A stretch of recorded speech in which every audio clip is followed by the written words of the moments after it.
warahmatullahi wabarakatuh. Kami dari kelompok 4 mata kuliah statistik kelas A akan memberikan video pembelajaran tentang teknik pengambilan sampling. Terdiri dari 4 materi. Yang pertama ada pengertian, yang kedua langkah-langkah, yang ketiga jenis-jenis dari teknik tersebut, dan yang terakhir tujuan dari teknik pengambilan sampling. Langsung saja ke materi yang pertama. Yang pertama, teknik pengambilan sampling atau bisa juga disebut TPS.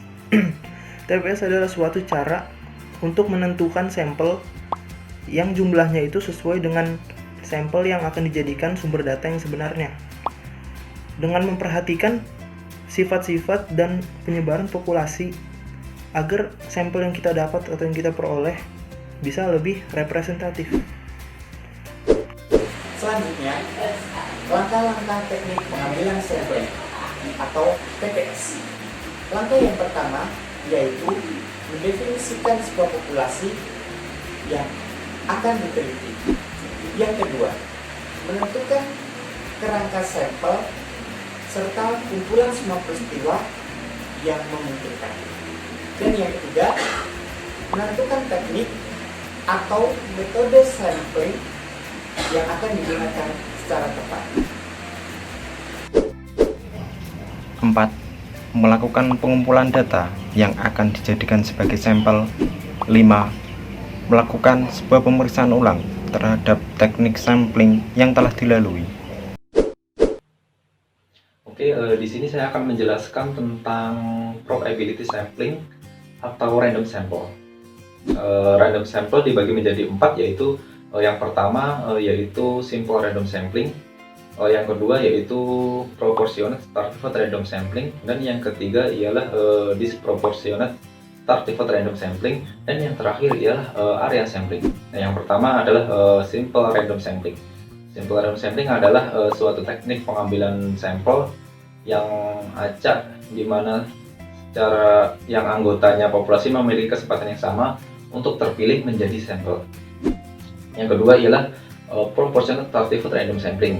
Nah, adalah teknik pengambilan sampel pada populasi yang heterogen dengan mengambil sampel dari tiap-tiap subpopulasi yang jumlahnya disesuaikan dengan tiap-tiap subpopulasi dan dipilih secara acak atau serampangan. Yang ketiga ialah disproportionate Startivate random sampling. Adalah teknik pengambilan sampel yang dilakukan apabila sifat atau unsur dalam subpopulasi tidak homogen dan berstrata secara kurang atau tidak proporsional. Yang terakhir ialah area sampling, yaitu sampel menurut daerah. Adalah teknik pengambilan subjek yang diambil di suatu area yang memiliki populasi. Teknik pengambilan sampling yang kedua adalah non-probability sampling atau non-random sampling, yaitu teknik sampling yang tidak memberikan peluang atau kesempatan yang sama bagi setiap unsur atau anggota populasi yang dipilih menjadi sampel. Teknik ini memiliki beberapa macam, yaitu yang pertama adalah sampling sistematis, yaitu teknik pengambilan sampel berdasarkan urutan anggota populasi. Yang kedua adalah sampling kuota, yaitu teknik pengambilan sampel dari anggota populasi yang memiliki ciri-ciri tertentu sampai jumlah yang diinginkan. Kemudian yang ketiga adalah sampling aksidental, yaitu teknik pengambilan sampel berdasarkan kebetulan.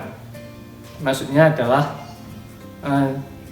jika seseorang bertemu dengan peneliti, maka bisa dijadikan sampel bila sesuai dengan sumber data yang akan dibutuhkan peneliti.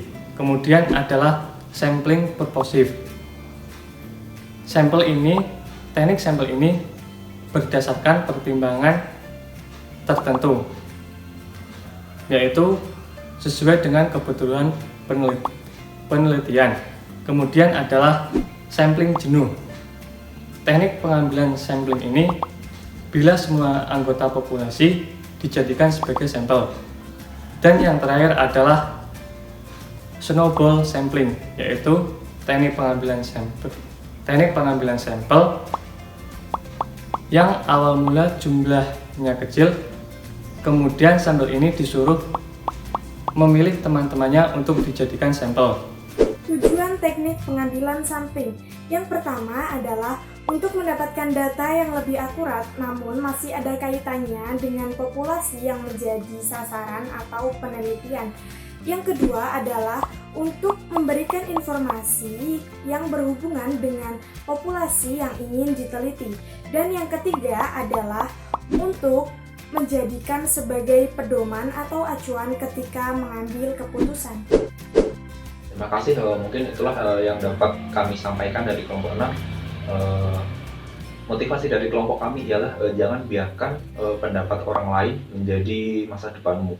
Pendapat orang lain di sini adalah maksudnya orang lain yang mencaci kita dan mengejek kita pada usaha kita saat ini, menjadi ejekan itu menjadi masa depan kita, atau hal-hal yang buruk itu menjadi masa depan kita. Sekian yang dapat saya sampaikan dan teman-teman saya sampaikan. Ada kurang lebihnya mohon maaf. Wassalamualaikum warahmatullahi wabarakatuh.